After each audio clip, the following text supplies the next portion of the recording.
Alright folks, welcome back to me to ALTALA AIR. I've had jury duty in real life cutting into my flying this week, but hoping for an enjoyable flight this evening. Got clear and cold weather, which is good for flying. Be taking Baron 4031 Echo, also known as ALTALA 05, going from Tuscaloosa, KTCL, Tango Charlie Lima, to Dauphin Island, 4 Romeo 9er, and back, hopefully. It's 180 miles one way, almost due south of here, 189er heading or bearing. And so far, doing these videos, most of my positive feedback has come from the lower technology flights. So, and those tend to be pretty fun. And there's always some doubt of whether you might get turned around or something. So today, no radios, no NAVAIDS, no GPS. Just eyeballs and a paper map, clock and compass, a scale and a protractor. Try to actually, in a simulator, use pilotage and dead reckoning to find our way to Dauphin Island. The good thing about Dauphin Island is that you basically can fly south till the green stuff turns blue and then look for the island because it's right on the Gulf of Mexico. So we'll follow rivers and note landmarks and take time hacks and see how it goes. But I've already gone through all my pre-flight stuff, and I think everything is set up like it needs to be. I've disabled anything that responds to GPS signals, just to make it more realistic for the old-fashioned kind of flying. I don't have any wind indications or anything like that. I just have to figure that out from watching the scenery fly sideways. But we'll be going here in just a few seconds. Get my pointers in the right place. I am recording, making sure of that. And here we are on board. Got a small number of FSE passengers going down and coming back today, but they seem to trust me enough to ride with me completely VFR. So let's go ahead and make sure everything's sitting like it should. Still got a couple of things on my checklist I have not done yet. In my pre-takeoff checklist, flaps, I usually put flaps at 1 notch for takeoff. Baron rotates at 85 or 82 depending on which manual you look at, so I'll probably wait till 85 or 90 to leave the ground. We'll have a good runway, plenty of room to take off, and then I'll do my climb checklist after we get airborne. Let's see. I think we're good to go. Make sure all the controls are doing their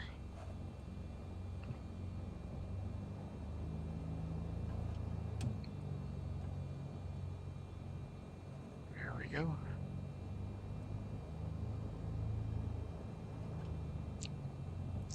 Brake check. I wanted to make sure I checked that. I changed the configuration of my brakes a little bit. I think I told on one of the videos that the recording software that I'm using used the space bar for pause, but I had always configured it with my space bar to be my general wheel brakes. So I was causing problems myself doing that. So now I've put my brakes on another control. Actually, I'm on a HOTUS throttle and stick nowadays, and I just have a button on the throttle area that I can use for my brakes. There we go.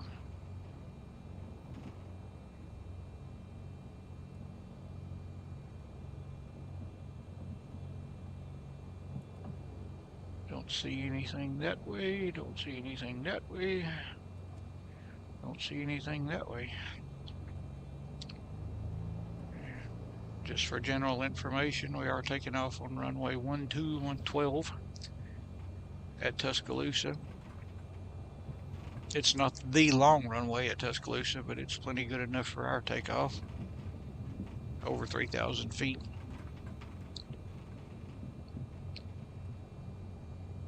Trim is set for takeoff, and here we go.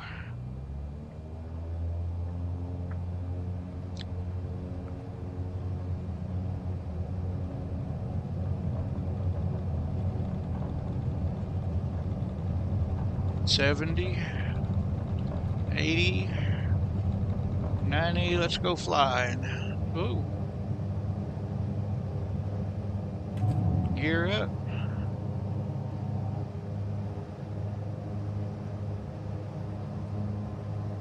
Flaps up.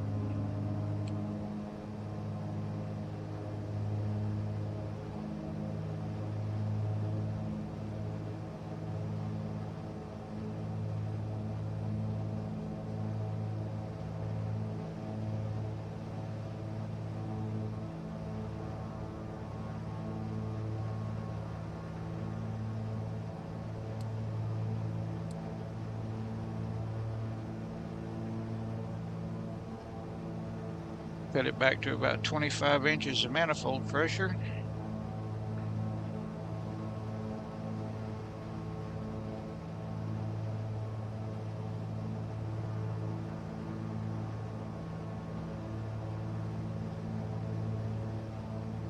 And we're on a 189 heading, which happens to take us in exactly the right direction to kind of follow the river. You can already see it there under the nose.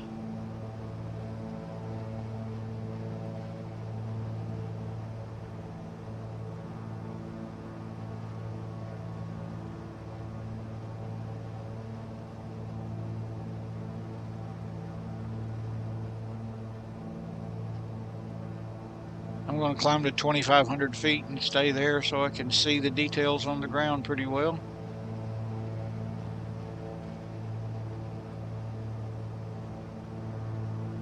Lets me see 5 or 6 miles pretty clearly.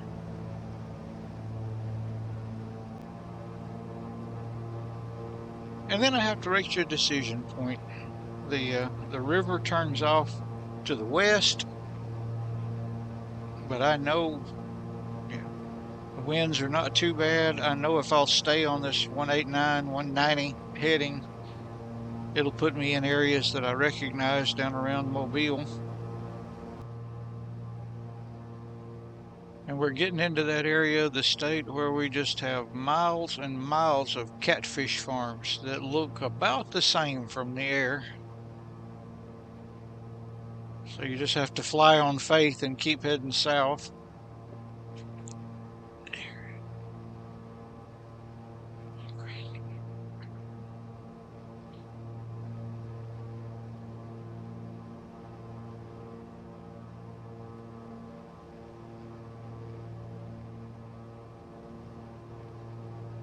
We're very close to Greensboro.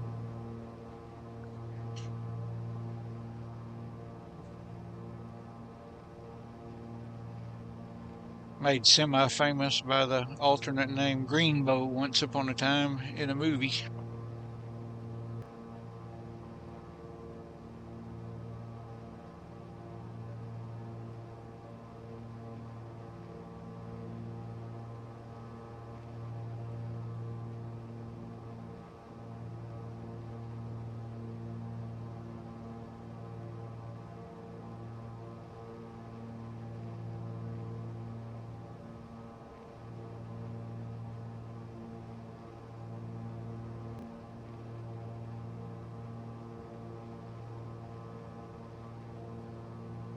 Not Jackson, that's Grove Hill. That's exactly right, that's Grove Hill. Jackson's still further south. Looking in the wrong curve in the road. That's part of the fun of it. You got to be careful, pay attention.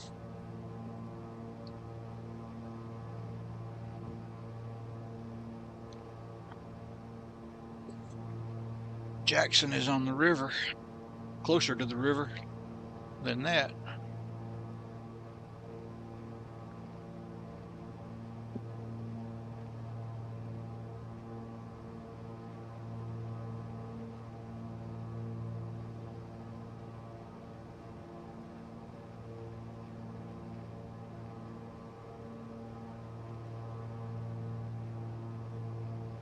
It's 15:45 at Grove Hill.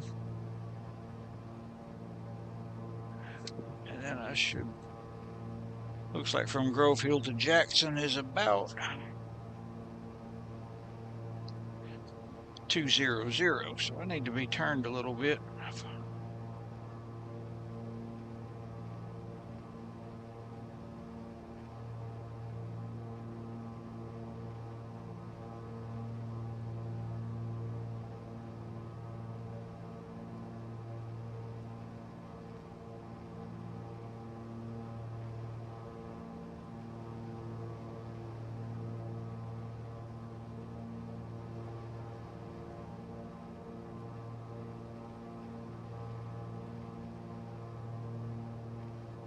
This part of ALTALA has no mountains to speak of, no real landmarks of any size to note, except rivers. Plenty of rivers.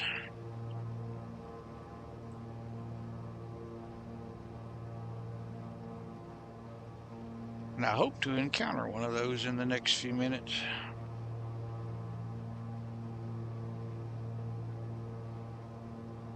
There we go. There's a river.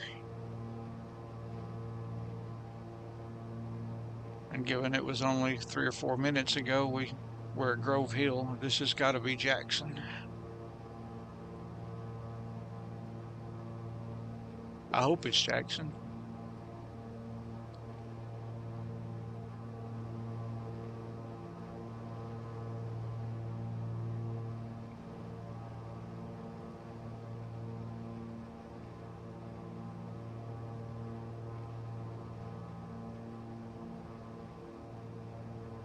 That looks more like it, right off the nose. I've been to that airport once or twice.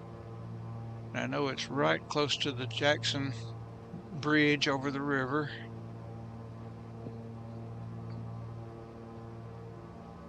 I'll get a good look at it over the wing. Town of Jackson there.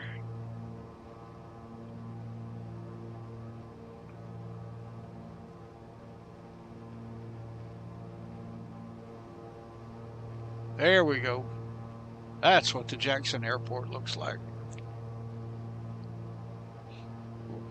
Large paper mill nearby.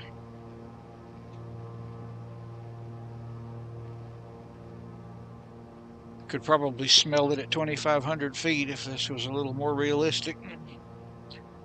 So from Jackson, it looks like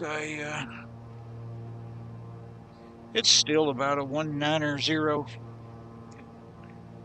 to Dauphin Island, so we'll just get back on that. But the river goes about the same direction now. So in a few minutes we should begin to see the Five Rivers area, which is really where about 8 rivers converge in the Mobile Bay. I looked it up just for my own benefit. They have an area called the Five Rivers Preserve or something like that. It's where the Mobile, the Spanish, the Tensas, and the Appalachia and the Blakely River converge. But you also, going into the Mobile Bay, you have the Alabama River and the Warrior-Tombigbee waterway. So there's just all kinds of water emptying out into the Mobile Bay.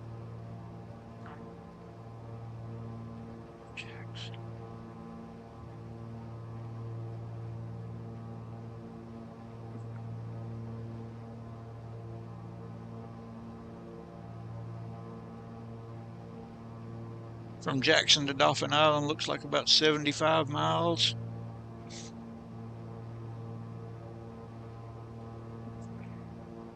About 20 minutes, give or take a little. That's why I wanted to bring the Baron on this trip and get it done almost twice as fast as the 172.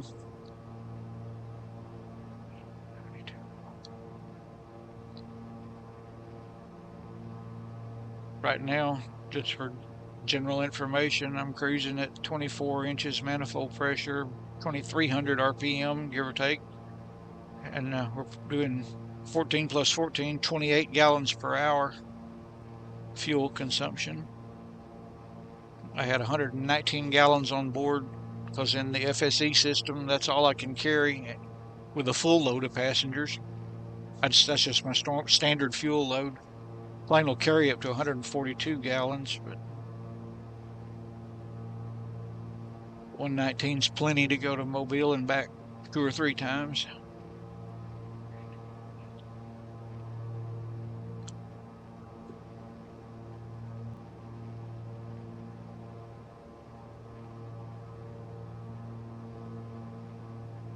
And you can already see Mobile Bay out there.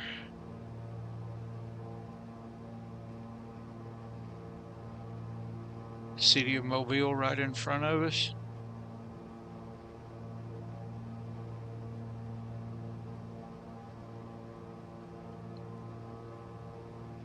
The Five Rivers area is really off over to the left toward the town of Spanish Fort.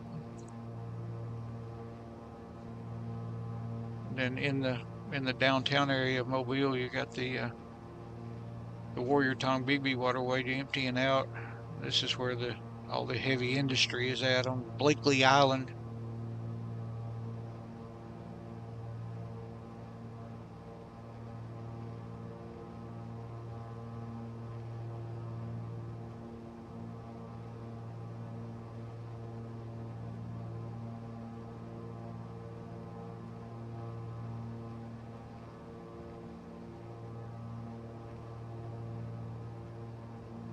Slow down a little bit and see if we might see the battleship Alabama.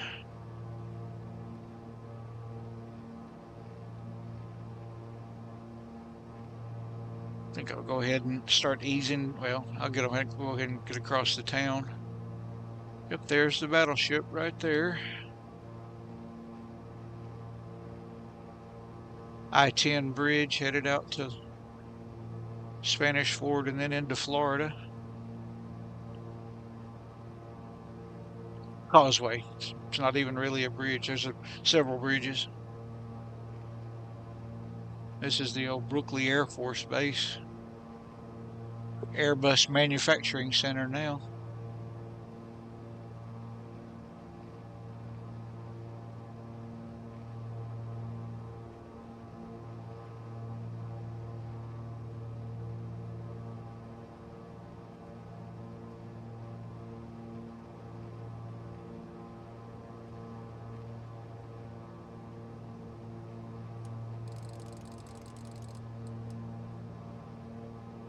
Go ahead and go down to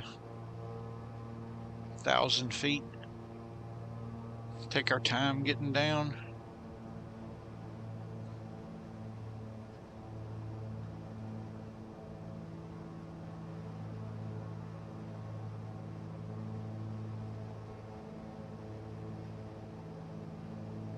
And finding Dauphin Island is really easy once you find Mobile Bay, because all we have to do is follow this shore and it'll take us directly to Dauphin Island.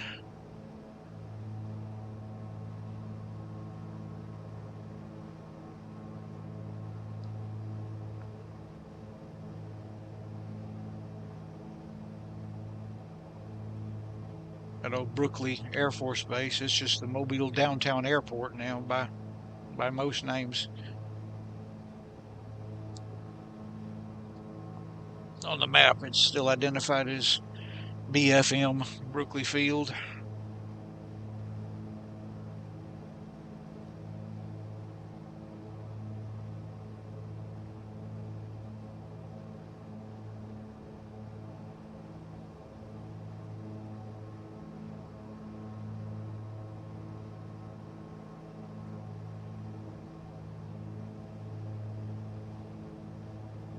Doesn't look like we have any appreciable winds one way or another.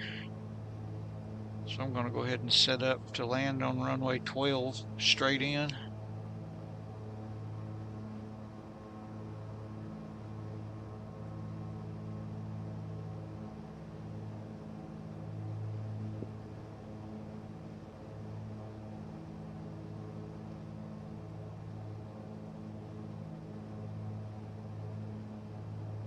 Another famous place from that same movie, Beulah Battery, right out here in front of us.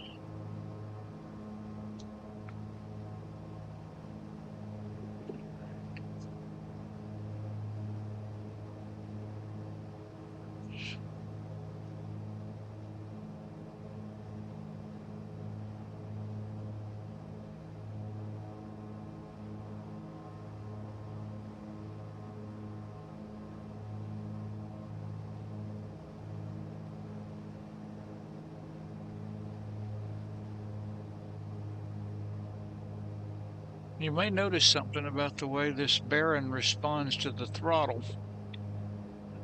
The prop RPM control was always resetting itself and giving me problems, so I set these as fixed pitch propellers, and they're optimized for cruise around 4,000 or 5,000 feet. It's not a great climb prop, but I don't operate this thing out of dirt strips anyway. I use it on concrete strips that are big enough to do it. Still gets off easily in 2,000, 2,200 feet. And I don't have to worry about managing constant speed props. And they stay in sync a lot better as fixed pitch.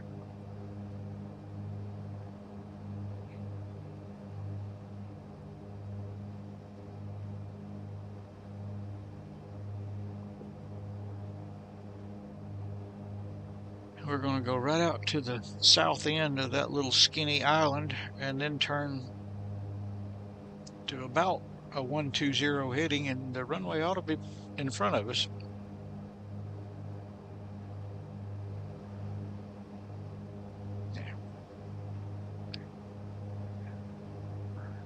Right over there, just over that little spit of land.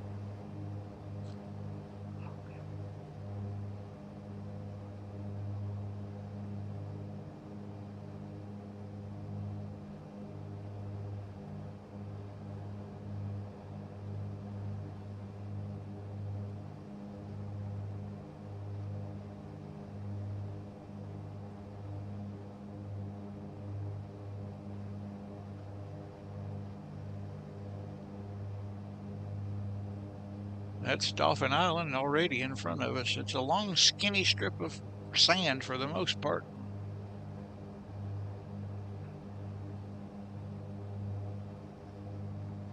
And up on this end is where the people live. And there's our runway.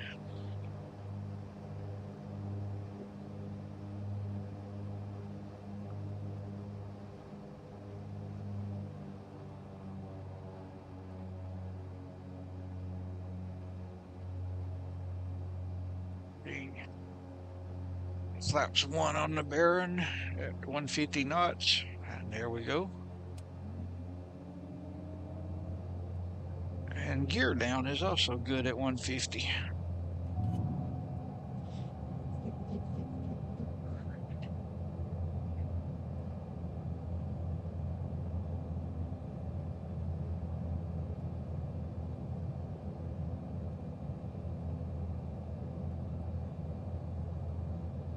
Go ahead and go all the way to landing flaps in the white arc now.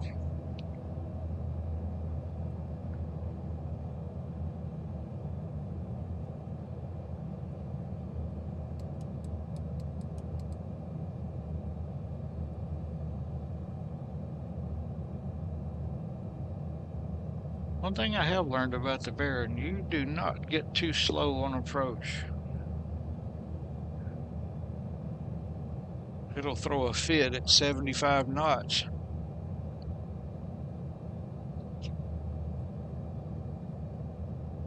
I think the book speed is 100. I usually go for 85 or so with full flaps. But anything slower than that, you start to get scared.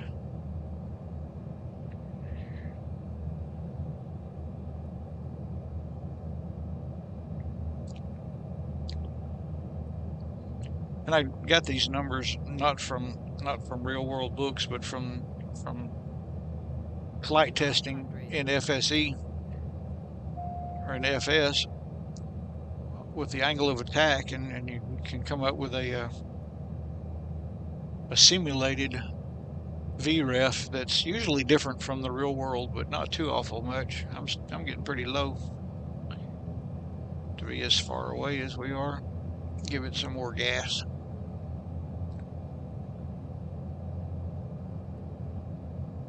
Something I tend to do on approach to Dauphin Island, because the water just, if I didn't have an altimeter, I would just go ahead and land on the water. Gear down, gear down, gear down.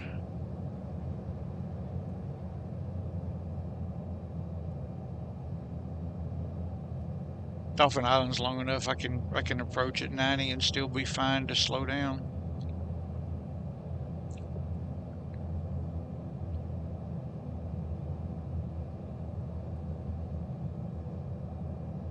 All right, we've got it made now.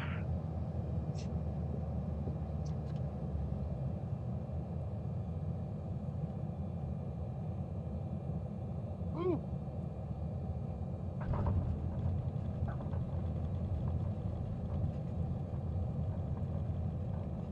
I don't fly the Baron that much. I guess I need to practice that more often.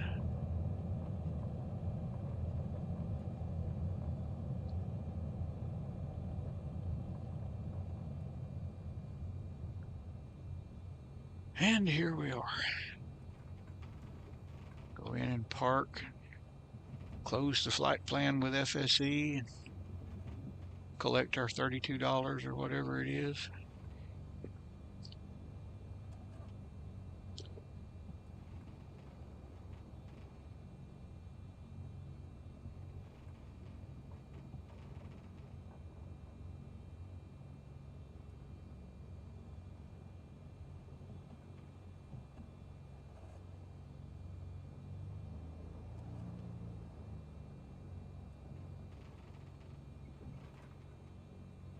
We'll park on this little T spot right here.